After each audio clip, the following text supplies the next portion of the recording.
And welcome back, guys, to the caster booth here at the Donald L. Tucker Civic Center at Florida State University, where the North American LCS team SoloMid are about to square off against the #1 team in the LPL, Edward Gaming. Man, this match is going to be intense. It will, and I think a lot of it, just like this tournament, really does focus on Dyrus' performance here. Dyrus actually was the #1 player in terms of giving up first blood in the entire NALCS spring split at 35%, and he's up at 75% here at MSI. And a lot of people will be quick to blame Dyrus for this, but it really is a systemic failure from TSM. Santorin's jungle pathing really hasn't helped him out very much, and even though he's had some questionable pressure at times, it's something that they really need to solve, because top lane has proved so critical at this tournament, and the snowballs coming in off of the top lane on enemy teams are hugely problematic. It's something that wasn't punished in the North American LCS. They were always able to get away with Dyrus dying early on in the games. With the teams at the midseason invitational, that's just simply not the case.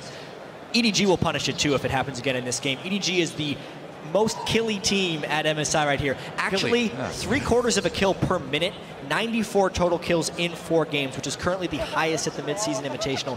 That is an insane pace of killing the enemy team. And if TSM, specifically Dyrus, continue to put themselves in situations where they can be punished, Edward Gaming, more so than anyone else, will do that. That's right. And before we get into picks and bans, guys, let's take a look at the starters. On the blue side this game, it is Team SoloMid. Of course, you know them well. Dyrus up in the top lane, Santorin in the jungle, Bjergsen at mid, Wild Turtle at AD carry, and down to support, my favorite position, it's Lustboy, and of course, their coach, Loco Doco.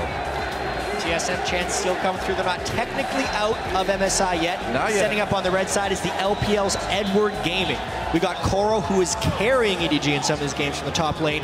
Clearlove in the jungle, Pawn in mid lane. Deft nearly picked up a penta kill in their last match. Mako on support, and their longtime coach, of course, during picks and bans will be Aaron. That's right, and man, I mean, TSM, these fans just don't give up, and they shouldn't. This is a team that just hasn't performed up to what we've seen them perform as in the NALCS. We know they've got it in them. Yeah, they absolutely do. It's been one of the great puzzles of this tournament is the normally very clean TSM just hasn't showed up, and it seems like everything isn't going their way. Lustboy yesterday had the lowest wards placed of any support, and in fact he's getting outwarded by several, not even just one, but several junglers at this tournament so far. Yeah, and you have to wonder whether or not TSM feels defeated right now, because they still just have that one win at the entire event over Besiktas, and this game is against a team that has looked dominated against everyone except for SKT. But we have to keep in mind, as far as bracket stage implications go, if TSM is able to win this game against EDG, and then Fnatic loses the game to Besiktas, that's what would have to happen for TSM to move on. It can happen. But until that happens, there is no reason for TSM to not give this their all and treat this as if they were still locked in for the bracket stage, a must-win. It's pretty insane, but it is time, guys, to get into picks and bans for TSM versus EDG. Looks like Gnar and Maokai the first couple bans. So taking out that Gnar right away, it has been a strategy that we've been thinking might work against EDG. Take away the Gnar, take away the Sejuani, because typically EDG hasn't been quite as strong without a lot of hard engage and crowd control. Okay, Hecarim, the second ban for TSM. Looks like we won't see Dyrus taking that one. It's about time. His Hecarim has been very underwhelming, a flashless champion. But you can see once again, this is heavily targeted as top lane bans once again. This was disastrous against Fnatic when they attempted this strategy. We can probably assume that Sion's going to be last, so is TSM going to first pick Rumble? Because that's where Koro's going to go on the first round of the draft on the red side. You would think so. Last ban for TSM should tell us quite a bit. Yeah, there's also the fact that in TSM's 3 defeats, Urgot has been picked by the opponent. Rumble. Every single one of them. TSM ends up banning the Rumble themselves, which would line up a Sion ban, but this is a trade of things. Would TSM just go all out, pick Urgot, and then throw Dyrus to the wolves? Well, it wouldn't be the first time, would it? Not quite. All right, let's see what this last ban is going to be. Long time. Are they going to give the Sion over? New team SoloMid. Last ban will be Zed. Zed, okay. Surprisingly. Huh. Well, what do you know? And the Shyvana possibly for TSM, a champion that Dyrus, who knows, maybe could see some success on. Smite Shyvana, we've seen it work very, very well in other regions. But is it first pick worthy? Do you give up too much? I would love this. I would love the first pick Bard, but we're not going to see it. I'm sorry. I'm so sorry, guys. There are so many things that are first pick worthy. Urgot is the most first pick worthy. It's something that has been first picked against TSM twice so far. However, this does leave up plenty of things for EDG since there were such heavily focused top lane bans. Kalista still available as well, too. Maybe a Lissandra? You think that's actually got a chance of getting locked in, Monty? We haven't seen the Lissandra very much post Cinder Hulk, just because her burst really isn't that effective in the late game. Yeah, she can make some kills, but it just hasn't been that much of a priority. There's the Kalista and the Rek'Sai, so apparently they're comfortable. Shyvana and Sion, pretty common top lane picks that are still up. Core will probably be comfortable playing either. You know, so this does leave a Sejuani or a Grungle in the jungle open for Santorin, but it hasn't really been about the champions for him. It's more about, what he's done, or rather what he's not done. He's spent a lot of time just kind of farming and not really being in lane. Do you think maybe a Nidalee pick might get him back on track? Well, this would certainly force him to be more aggressive. Yeah, it would. And it's a champion he has had some success on in the past. Yeah, Santorin needs something to create more aggression. I just want to highlight the Kalista play from Deft could end up being one of the most surprising things here at MSI as far as EDG's chances of winning. Him not having Kalista in his champion pool during the LPL playoffs was a pretty big hindrance to them, and he's had one successful Kalista performance, going to be looking for 2 in a row. Oh, maybe we'll get to see that Sion picked up for Dyrus. Meanwhile, Corki being hovered over. And an NA, that could be mid or AD carry, I suppose. And there it is, locked in. Dyrus gets the Sion. This is quite standard for TSM, and I'm glad that they're going back to the things that they won the NALCS with. Yes. There were 2 games in the finals against Cloud9 when Wild Turtle played Corki in the bottom lane. Urgot in the mid lane is something Bjergsen can dominate the lane with, and Sion is very hard to kill, which is great for them in the top lane. One thing we forgot to mention is LeBlanc is still up and available. Oh, that's a good point. In the mid lane for Pawn. It has been one of his most terrifying champions. Interestingly, we also haven't seen the Kassadin come out yet from Pawn, which was one of his big picks throughout the LPL playoffs and one of his most threatening champions. EDG is on the red side this game. They have that last pick, and they'll probably be saving that, flashing over the LeBlanc to remind Bjergsen. And there's the Talon. Wants to use his fancy new skin, maybe. That would be not on the tournament realm yet, but Mundo locked in. All right, so Core will be able to take that Mundo up to the top lane. Meanwhile, perhaps the Sejuani for Santorin. That wouldn't be too shocking, would it? Would not be too shocking at all. They're going for an overall control comp right there. Basically just trying to mimic the things that they played well in the playoffs. To talk about the Mundo pick a little bit from Edward Gaming, if they're able to snowball that lane a little bit, he stands a high chance of becoming highly unkillable. Corki, not a great tank buster. Urgot, very true. If he falls behind that curve of Mundo tankiness, they're going to be in a lot of trouble. Well, one final pick. He has to pick this mid laner blind, which is really tricky. Go for the LeBlanc. Just do it. No, he's got the Urgot, man. Oh, he already has Urgot. What am I thinking? That's true, You have to pick their support. They're going Thresh. Yeah. It's gone. What am I saying? I don't know, man. It's okay. Let's just start making. I think we're going to see a Nivea. No. Yes! Lustboy will be playing Bard. Are you kidding me? I'm a very happy Doa right now, guys. I love this champion. I've loved him from the very moment he came out. Yeah, and honestly, wow. That's all it takes. It's all it takes to grab the support back. That's all it should ever take. Bard in particular, I feel like is absolutely worthy of being played at this event. It's just the team coordination and individual practice, both of those in conjunction with each other, are required, and teams just haven't had enough time with him yet to play him at the highest level. He's one of those champions it's going to take a long time for teams to actually adopt, because playing him in solo queue, it gives you some experience, but he's a champion that you really have to ramp up in scrims. And there is possible Azir for Pawn coming in. This is not a champion that he actually played at all in the LPL playoffs, but has become a bit of a power pick at MSI. It really feels like coming into MSI, all the mid laners just tried to add Cassiopeia and Azir to their pool because they knew they would be incredibly important here. It's not a bad idea. That Azir does get locked in for Pawn. I'm just excited, man. Bard, finally. And TSM putting it all on the line here. Dyrus getting a champion that he's done very well on. That mid Urgot for Bjergsen. I'd say going into this one, compositionally, things looking pretty solid for TSM. Yeah, I have no idea how this Bard's going to play out. I have no idea how experienced TSM is on it. Yeah. It's certainly a bit of a wild card, but that said, EDG is probably the team that's most used to playing against Bard. That's a good point, actually, yeah. Yeah, near the end of the LPL regular season, there were a lot of meaningless games because the standings were mostly set, and there was a lot of Bard play. Especially from LGD, yeah. So, yeah, bit interesting. Huh. Very cool either way. As we are moments away from TSM versus EDG. The fans getting pumped. This is going to be an amazing game, guys. The coaches shaking hands.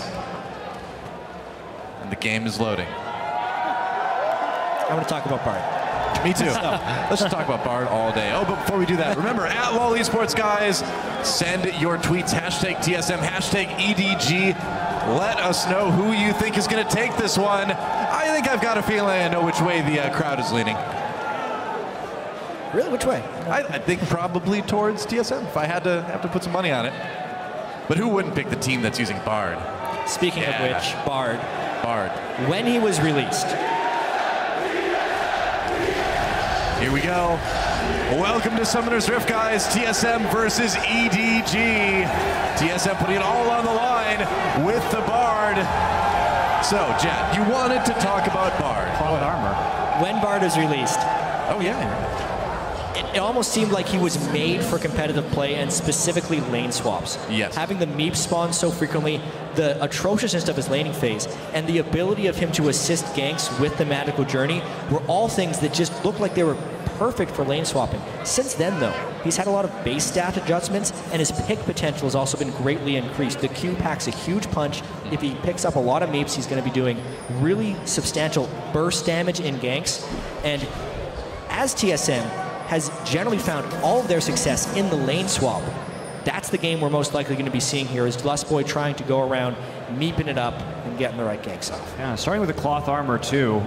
Of course, Bard does have the sustain a little bit more, so you have a few more options. But I wonder if there's a more specific, I should say, level 1 planned right here. I got this one, man. Cloth armor first, you can go into a fast Seeker's arm guard into a first item zone. You see? I know this build by heart. A lot of people early on with Bard were actually starting Coin because he's not really going to be a laner. So yeah, they didn't really care about any type of lane presence item, and it was mainly just about roaming around. Here with the cloth armor, it would give him a little bit more combat effectiveness, but the main thing it does is it gives him the gold to actually start with that sight ward. So we'll see what he tries to do with that, because the early game action has been pretty subdued. Oh, clearly, you know, TSM has a plan coming into this one with a bit of a surprising buy early on for Lustboy. We'll see what they can do to put it into practice. All right, so this is a pretty common start among Chinese teams, with the jungler actually burning the smite onto the Gromp right there. We see it more in the China region than we see in most other places. Clearlove, of course, does have that sustain as well. Dyrus will be committing wolf suicide. That doesn't count for first blood, though, so we're safe. That's true. There we go, just getting that quick level 2 from beyond the grave. Here we go, TP right into the bottom lane, and onto Kalista. However, Rek'Sai is going to be moving down to the bottom side of the map. Koro did start up in top, so he's going to be recalling immediately. Yeah. And only 3 people for a possible dive or harassment. Not probably going to be enough, and there's the TP into top. Well, the green ward that Lustboy had purchased has been placed on the red buff of Edward Gaming, so they will know at this point. Love is just going for the own red buff. Hits his first Q, that's got to be a good sign, right? Oh, a lot of damage on the pawn. Bjergsen owning up in the mid lane already. Look at that.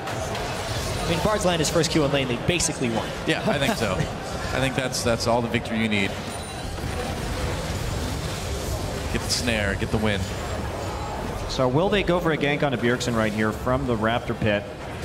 Maybe. Put a little pressure on, but Bjergsen playing it safe, playing the top side right now. And Clearlove doesn't have a lot of health. He can get some back from his passive after he burrows, but doesn't look like they're going to try that gank. Meanwhile, Dyrus farming under turret here. Do you think they're going to try to dive the Scion? Both top laners left on an island. Both Mundo and Scion are in danger of a gank. It's all about who gets the aggro first and how they execute. On to Clearlove, Mako taking it right now. Dyrus trying to get that stun. Dyrus in a lot of trouble, and there is a Ren for the first blood. Def taking it. Dyrus just getting a bit of farm before he goes back to the fountain, but yet another first blood. That's 4 out of TSM's 5 group stage games now. Yep. But well, there was no protection for him on that side, especially when TSM placed the ward in Clear Love's red buff. They knew exactly the jungle pass they were doing. They knew exactly what was at stake, and Dyrus either has to abandon the farm at the turret or risk getting dove. And the dive was well executed by EDG. Of course it was. They're a great team. Dyrus is going to die. Wow, Lustboy really putting the hurt on the Coral here. That's what you do, man. This is Bloodthirsty Sport. Just stay in auto. Look at that. Oh, just 1v1 him, yeah. Well, maybe not. Maybe not now. No, stop 1v1ing. They're okay. All right, we're okay. Yeah, I mean, in an ideal world, they're now able to deny Koro, but Bart took so much damage here, and Koro's already level 4 with Smite up, so if he actually wants to, he can just go jungle right here. That's the benefit of taking Smite, if you're not going to be punished with ganks. Bjergsen knocked up, taking a lot of damage here, waiting to use those summoners. Didn't need to use either one, so EDG making an attempt there, but Bjergsen in a safe spot. Oh, taking a little bit of damage on the way out, though. And one thing that I haven't really seen is the Smite top mundo. It's actually not very common among our Smite top laners. Yeah. I thought that somebody might play it at some point, but to date I haven't seen it. The one place it was very popular of all places, the NA Challenger scene, Seraph played a lot of it and took over a bunch of games. Oh, Dyrus in a little bit of trouble. Dodges Clear Love. Mako coming in though from behind. Will they try to dive this again? The minion wave, I think, is going to say yes. Dyrus already down at half health, still just level 4. And there he goes yet again. Kill number 2 this time, going over to Clear Love. EDG is completely right to be doing this. Yeah. Santorin is never on the same side of the map as Dyrus in this tournament. Especially, you can either support him with Bard, with health packs and journeys to get out, or have that. You have to make at least some kind of counterplay, because Dyrus does not have Smite. He can't jungle on his own, so someone on the team does have to go and help Dyrus. That is now his second death under the turret. And really, Lustboy hasn't been doing a whole lot in lane. There's not really a lot of reason for Lustboy even to be on the top side of the map at this point in time. Because Santorin hasn't been going for the dives, they haven't been setting him up in response. We should see Bard moving around the map more instead of just standing in topside and getting hit by cleavers. Well, yeah, that's the whole idea, is you start to chain those chimes. You can really move around the map fast in that lane swap. Maybe go save Dyrus, you know, maybe make a gank in mid or something like that. They should be doing more with this Bard. And instead, Death is now level 6. It's not Dyrus's fault this keeps happening, but what do you expect? A nice death sentence onto Dyrus. That's 3 kills already. Man, TSM really just leaving Dyrus out to dry yet again. So it's a little bit Dyrus's fault, but it's a systematic problem right here, and EDG is right to exploit it, as every team has done so far at the Midseason Invitational. What do you do if you're Dyrus in this situation, though? If you know your team isn't going to come and help, do you still get the farm as you can? Or specifically when EDG is coming down like that, you have to avoid the lane. You ask your jungler for double jungle, or you just go and try and push another lane with your team. You group up 3 or 4 people in the top side, try and push down Mundo's turret and assist in an enemy dive if you know the enemy is going to be putting 3 people bottom dedicated to kill you. You notice there just aren't any wards as well, too, to warn him that people are coming in. I mean, you do have information from the other lanes, of course, too, but not really anything in his side of the jungle to give him that little bit of extra info. Well, it's tough, because where do you put your money at that point, right? Do you use the meager amount of income that you have on wards for yourself? Yeah, very true. Yep. Wow, Deft actually with a pretty quick Runin's Hurricane. Well, he has gotten 2 kills and an assist in 7 minutes. Yep, and a dragon and a turret. Now, he has fallen behind in CS as a result of this. They've been actively pushing the wave. If we look at what's happened in the top side, TSM has been freezing for the most part, trying to play Corki back to his turret, which does make Lustboy's presence up there increasingly unnecessary. But at the same time, they have managed to actually pick up a lot of farm onto the AD carry. Yep. And they're trying to hit, the nice thing about Corki in this composition that TSM is running is it kind of gets them over the hump into the late game. First off, you have some nice mid-game siege with the long-range poke from the Urgot and from the Corki, so you might be able to take down some early towers, and it's a little bit of an insurance policy getting in late. But this Mundo with this challenging Smite is going to be pretty terrifying, and Deft already in the top side starting to take more towers. Oh yeah, Smite Mundo in the late game turns into a total monster. As I've seen when Seraph has been able to play it. Yeah, and it's also just Cinderhulk combined with the AoE from Mundo is extremely good at split pushing. And there's not a really good answer as to who is going to deal with the split pushing from TSM. Yeah, at this point TSM needs to control this and find a way to fight around the next dragon for the most part. Or they can need to send an overwhelming force top lane and push this down. But since it's already a Hurricane Callisto, you're not really pushing against that very easily.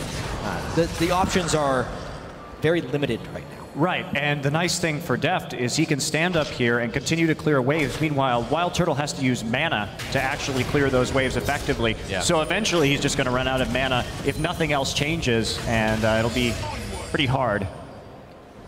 I would say so. And we'd mentioned the CS earlier with Deft falling behind. Well, he's pretty much caught right back up again by rotating into that top lane. So everything fine at the moment, and already a 3K gold lead at 9 minutes. One lane that has been pretty much completely unfocused this game is the Pawn versus Bjergsen matchup. Bjergsen has been decimating people early in CS and continues to die with his ganks. Here's a little bit of trouble. Position reverser may save him. He's a little bit tankier. So many Sand Soldiers, though, and Bjergsen getting low. Has to burn that flash. Clear love, flashing to chase Bjergsen with that shield. Looks like he'll just barely manage to escape. Meanwhile, up in the top lane, TSM trying to make a play onto Deft and Mako. Mako pulled in, though. There we go. Oh, nice play on the Lust Boy. A lot of trouble. Magical journey to escape. Oh, Deft, he's taking a magical journey too, and it's going to be a journey to the death for Lust Boy. Maybe. Oh, makes it out. He uses the Bard ult to stop Deft just long enough. Bjergsen in trouble in the mid lane, and he will finally go down as Pawn grabs that kill. A flurry of events. Santorin's ultimate flew wide in that engagement as the Lantern and the Fate's Call are just a lot to keep up with. Yep. Lust Boy with a miraculous escape, but they still end up losing Bjerg in the mid lane. A nice decision by Clearlove to go back. Here they go. Assistance. Journey. Deft in a little bit of trouble now. Lust Boy still low, and Deft may try to claim a kill. He'll get an easy one. Oh, that was painful. Oh, wow. How many can he get? Hit with that death sentence. There's the double, and he's not done yet. Teleport coming in for TSM. Dyrus trying to turn that one around. Coral there as well, too. Deft getting low. Dyrus gets the shutdown. Turns back onto Coral now. Mako trying to help out, but Dyrus will finally go down. Not quite going to catch up to Coral for that. Well, that was interesting. It's mostly a magical journey into the afterlife. I know, it's not quite the magical journey, really, is it? It's kind of a deadly journey. The most unfortunate thing about all that is now, the most unfortunate thing is Dyrus reset his bounty. It was actually fairly meaningless for EDG to continually kill him until he gets a kill after that teleport, and immediately Coral picks up a fat 300 gold there, and that'll only extend EDG's lead higher and higher. Very true. Oh, Pawn coming in onto Bjergsen. Bjergsen a little bit of trouble. Lustboy comes in to try to save him. Looks like Bjergsen might get a dodges that death sentence, and EDG going to need to back up just a bit.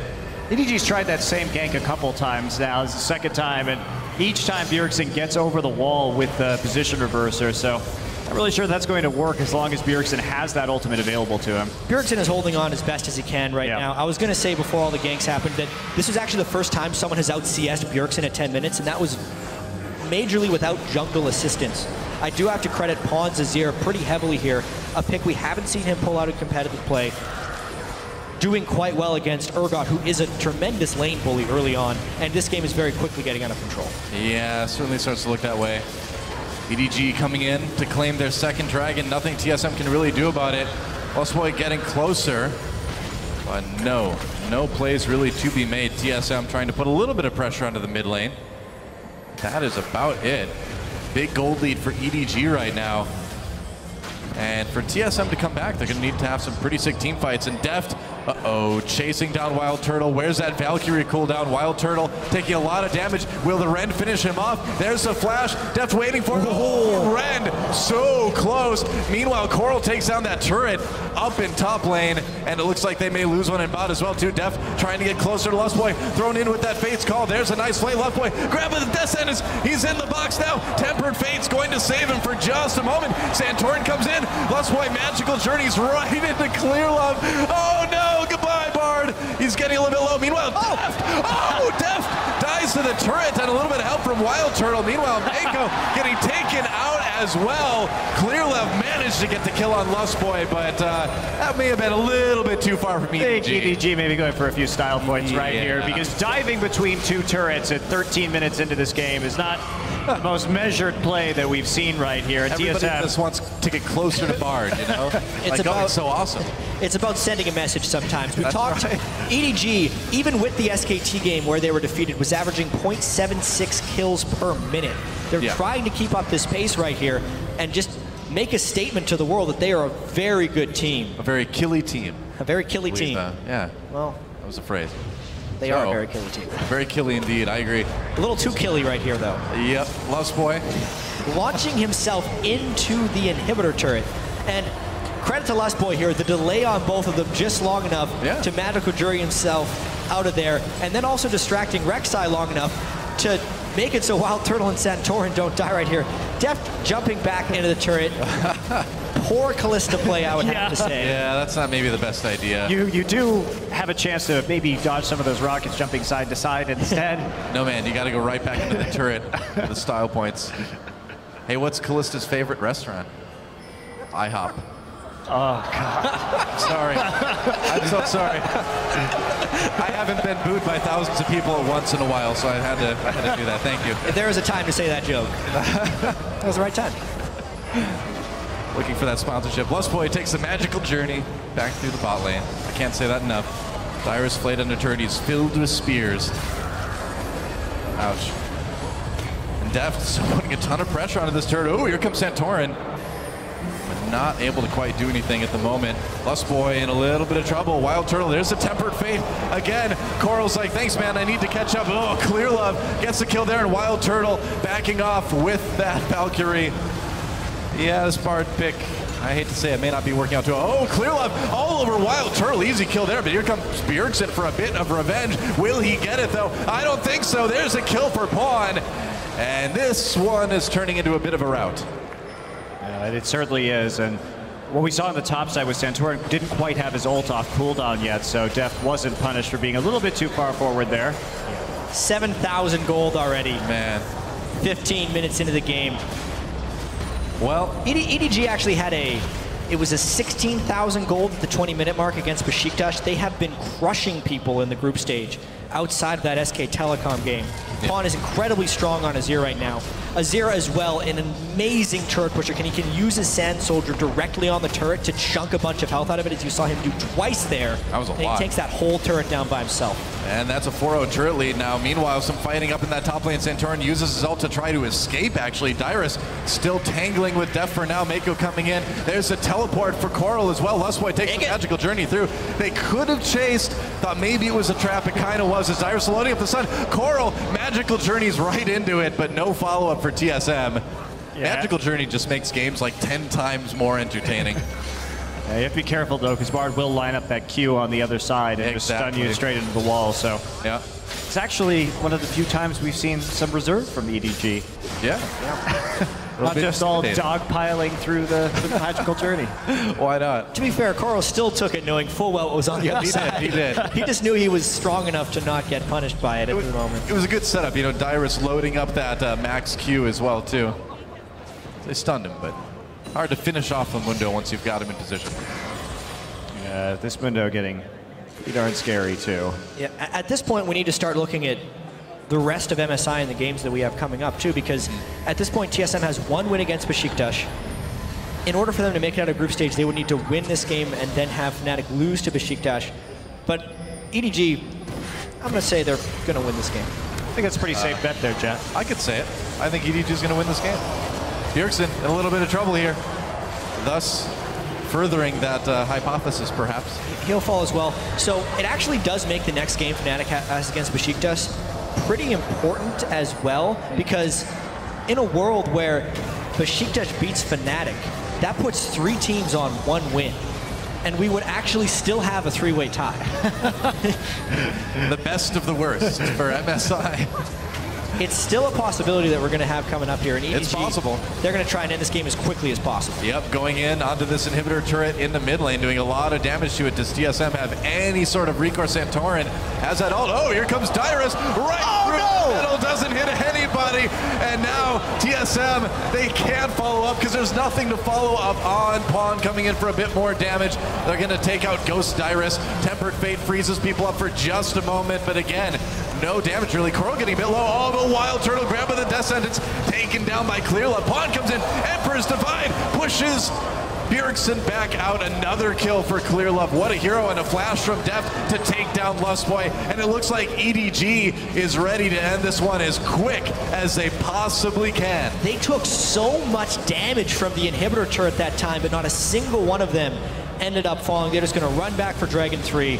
Well, Tempered Fate, not doing the best things in combination with the Silent Ultimate. He kind of moved through, right through everybody, straight into the Azir turret during that siege. But man, Pon's Azir mechanics are incredibly smooth to travel to those Sand Soldiers and then knock people back with the Emperor's Divide. He really has those combos down nicely. And we actually had some internal questions about Pon's champion pool coming into MSI, because we were looking at the champions he was playing against LGD in the LPL finals, and they were all very assassin-based picks, very low wave clear, and not really playing into the control mage style that we saw out of SKT in the LCK finals, the Azir and the Cassiopeia. And we're also thinking, like, how hard would it be for Pon to go back to these picks? Because back in the day, he was an Orianna player, very good one at that, and he should be able to pick up those control mages. Running straight through the Zhonya's man right there to his demise. Through one turret into another. And then just EDG are so far ahead at this point. You can watch everyone taking their turn at dealing with that turret laser over and over again. No one actually falling down. Oh, EDG takes an easy Baron, and now they'll move back into TSM's jungle. Koro has so much money right now. He hasn't been back to shop in a really, really long time. He thinks this is ARAM, man, where he has to die to go back and get items, apparently. 2,400 gold currently on Koro. Maybe time to hit the B button there, Coral. Well, you can, as long as you can keep sustaining with that Mundo ult. I guess. I mean, why not? Who needs items when you can lock in Mundo? Another turret going down. EDG continuing to push towards what will probably be the end of this game fairly soon. They've got the Baron buff. They've got all the power. Coral, though. Oh, here comes Dyrus coming in, and he does hit a couple people, but where's the follow-up? Clearlove blocking a lot of stuff. Dyrus gets flayed back in, filled with spears yet again. He is going to go down. That is that Tempered Fate used again by Lustboy. Didn't really get a whole lot done, as it hasn't gotten a whole lot done all game. There goes the inhibitor turret. Whoa, Pawn bending the Sand Soldier to try to get in on Santorin. And look at that, flash Death Sentence doesn't connect with Wild Turtle. I could watch Pawn play Azir all day, man. So bending the Sand Soldier like that is really, really difficult. More difficult than an insect move would be on Lee Sin. I've talked to a lot of people who've tried to pull it off. You have to get the timing perfectly, because the way it works is you place your Sand Soldier, you then E towards it, and as you're about to connect, you cue it forward. So you end up bending yourself to whatever direction that is going eventually. If you do not get the timing exact, it doesn't work, and you end up just looking like a fool. Yeah, well, Pawn's definitely not looking like a fool in this game. 2-0-5. Only 3 deaths total on the EDG side of things. As they're an enormous amount of gold up, about 13,000 right now. And see Deft just going for the QSS as well right afterwards, taking no chances against Bjergsen. Makes sense. So also, the time in which EDG wins this game is not without consequence. In the event of a 3-way tie for first, which would happen if AHQ beats SKT later, the way the 3-way tie works is the 2 teams that have the slowest time in their victories play each other. So the team that wins the fastest would actually get the higher in that mini tournament. Now Santorin lands the ult on a couple members of EDG. Bjergsen's still in a lot of trouble here. Lustboy trying to save people. They do take out Bjergsen. Now Santorin in a little bit of trouble. Another kill for Clearlove. Clearlove 8-0-7 this game on that Rek'Sai. Crazy stat line for him as we near the end of this game. Pawn just bending those soldiers for fun, man, just showing off at this point. Mako taking some turret damage, barely escaping with his life here.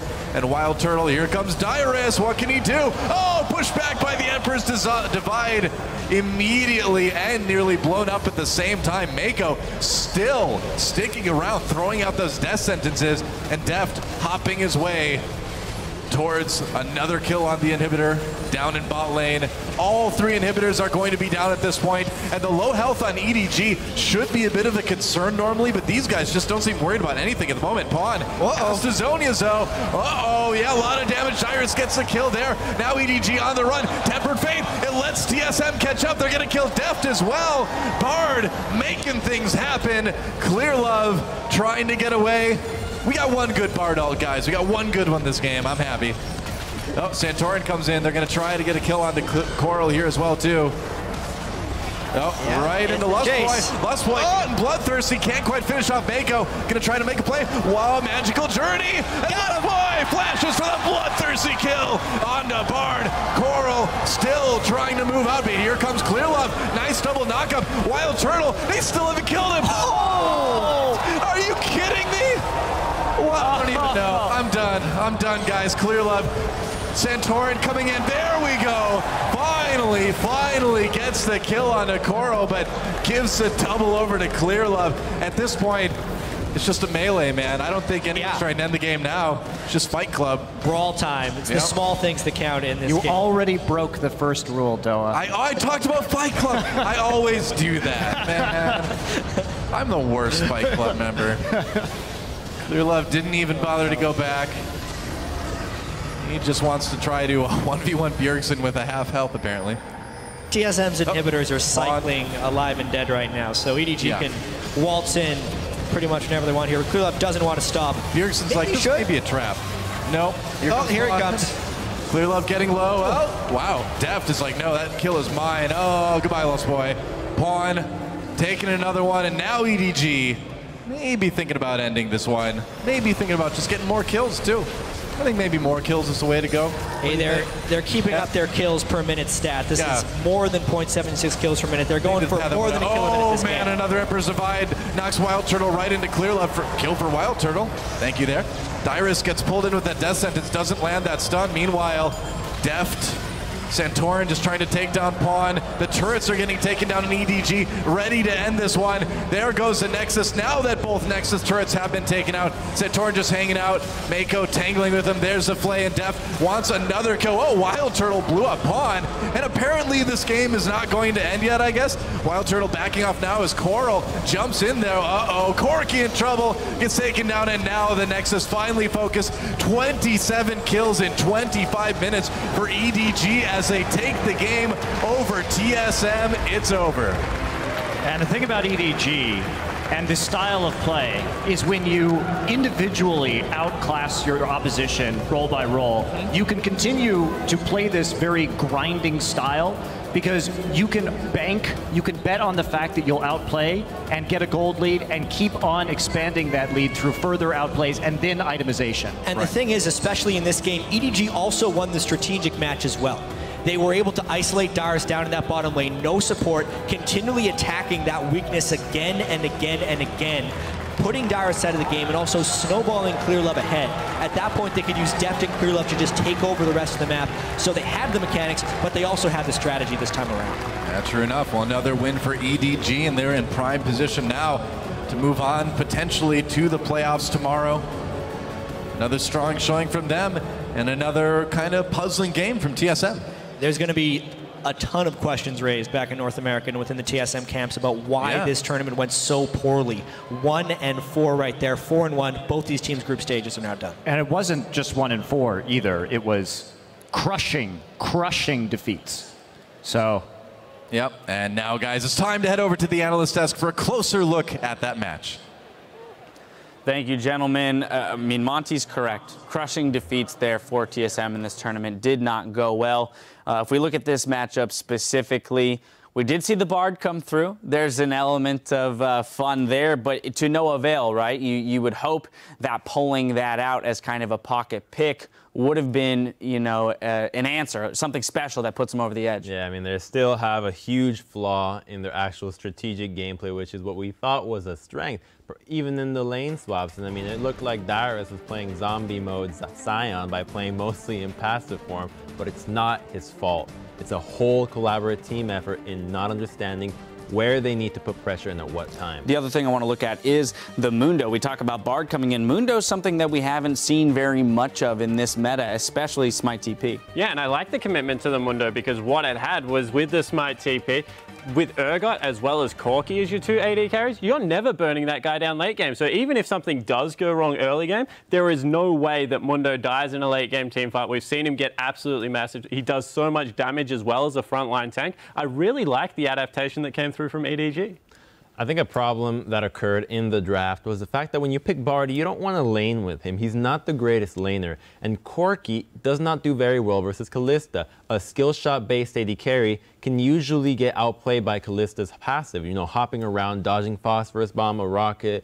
So they opted to go for a lane swap, which was a good idea, you know, get rid of this. But Bard wasn't used to roam around. Since Mundo has the smite, as you mentioned, he can jungle faster. He's safer in the lane than the Scion. No mana, could just farm away from the Q. And you saw even at one point, he almost soloed out Lustboy. Yeah, we saw a lot of comfortability, too, on the side of EDG, even with some of these new picks. The early game played out very well for them. They had the successful tower dives to TSM's failed tower dives. And so, again, that early aggression, if they're able to do this in the bracket stages, there may be no stopping them. Yeah, and this makes them really scary. That's twice now that they've pulled out the Rek'Sai Kalista, something they weren't willing to really do in the LPL, and that makes them an even deeper team to try and contend with. And I agree, they're putting a lot of faith in their jungler. If you go Smite TP, you're trusting on Clearlove to get you ahead at some point and to cover up some of the weaknesses of that, because Mundo should be the person susceptible to these dives. He's a guy that, even before he took Smite, no escape summon as you tried to dive him. I think a difficulty also was the summoner decision from Lustboy. By taking the exhaust, you hinder your ability to go for the tower dive. You don't really need an exhaust versus the Kalista versus the Azir. Like, these guys get really, like, they are usually in a safe position, and the Mundo needs an ignite. Urgot didn't even take an ignite. There's no ignites in that game. How are you ever going to deal with this Mundo? So they got outdrafted and outplayed all around. Yeah, and once again, Bjergsen in the mid lane didn't go that playmaking champion we're looking for. Went with Urgot, and Urgot is extremely strong in the current meta, so props for him for picking that one up well. But I just don't think he's ever going to have the impact he needs to have on the international stage if he doesn't play something like the LeBlanc, the Ahri, that can get around the map and really try and help his team out. Picks and bans coming into question for TSM have been a question throughout the tournament. EDG, on the other hand, though, we look at, again, that Kalista coming out, and they talked about how playing Kalista is almost just a pick ban strategy for them, saying, ban it against us later, guys.